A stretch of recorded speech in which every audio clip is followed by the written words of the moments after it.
మట్టి మాయం చేసి కొందరు అక్రమార్కులు కోట్లు కొల్లగొడుతున్నారు. సొమ్ముపై ఆశతో అధికారుల కన్నుగప్పి మట్టి గుట్టలను మింగేస్తున్నారు. ఎక్కడ గుట్టు బలహీన పడితే పునరుద్ధరించడానికి జలవనరుల శాఖ ముందస్తుగా సిద్ధం చేసిన మన్ననను కొందరు అక్రమంగా తరలిస్తూ మొన్నును సొమ్ము చేసుకుంటున్నారు. ఈ మొన్నును అక్రమంగా తరలిస్తూ సొమ్ము చేసుకున్నప్పటికీ అధికారులు ఏమాత్రం పట్టించుకోవడం లేదు. ఈ మట్టి మాఫియాను అధికారులు పట్టించుకోవడం లేదా అంటే అవుననే చెప్పాలి. ఎందుకంటే దీని వెనుక ఓ ప్రజాప్రతినిధి ఉండడమే కారణమని ఆరోపణలు వినిపిస్తున్నాయి. ఇది ఎక్కడే కాదు, ఏలూరు జిల్లాలోని ద్వారకా తిరుమల మండలంలో వెలుగులేకొచ్చింది. ద్వారకా తిరుమల మండలంలో పోలవరం కుడి కాలువ గట్టు మట్టిని కంకర మాఫియా యథేచ్ఛగా కొల్లగొడుతుంది.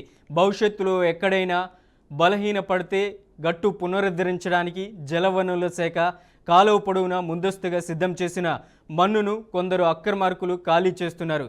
అయితే గత వైసీపీ హయాంలోనే చాలా వరకు ఆ పార్టీ నేతలు మట్టి గుట్టలను కరిగించి భారీగా సొమ్ము చేసుకున్నట్లు ఆరోపణలు వినిపించాయి. ఇప్పుడు మిగిలిన కొద్దిపాటిని ప్రస్తుతం అధికారులు మింగేస్తున్నారు. మరికొందరు దర్జాగా కాలువ భూములు చదును చేసుకొని సేద్యం చేసుకుంటున్నారు. ఇదే తరహాలో గున్నంపల్లి, నారాయణపురం, నాగులపల్లి పంచాయతీల పరిధిలో గట్టు వెంబడి ఉన్న గుట్టల వద్ద అక్రమార్కులు తవ్వకాలను జరిపి కొన్ని లక్షల క్యూబిక్ మీటర్ల మేర మట్టిని తరలించారు. నిత్యం రాత్రిపూట ప్రొక్లైన్లను పెట్టి పదుల సంఖ్యలో లారీలో మట్టి నింపి నల్లజర్ల, దేవరపల్లి, కొవ్వూరు, రాజమహేంద్రవరం తరలించారు. మట్టి తరలింపుతో కాలువ గట్టు మీదుగా ఆయా గ్రామాలకు రాకపోకలు కష్టంగా ఉంటున్నాయని స్థానికులు అంటున్నారు. దీనిపై రాయల్టీ, సీనరేజీ, అపరాధ రుసుములు విధిస్తే ప్రభుత్వానికి కోట్లలో ఆదాయం సమకూరుతుంది. గనుల శాఖ స్పందించకపోవడానికి కారణం ఓ ప్రజాప్రతినిధి అండగా నిలవడమేనని ఆరోపణలు వినిపిస్తున్నాయి.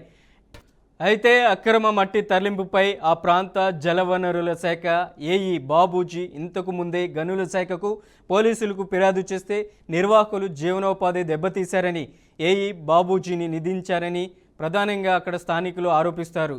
ఇకనైనా సంబంధిత అధికారులు ఏఈ బాబూజీ అన్ని శాఖలతో కలిసి మట్టి తరలింపును నిలువరించాలని ప్రజలు, స్థానికులు కోరుతున్నారు.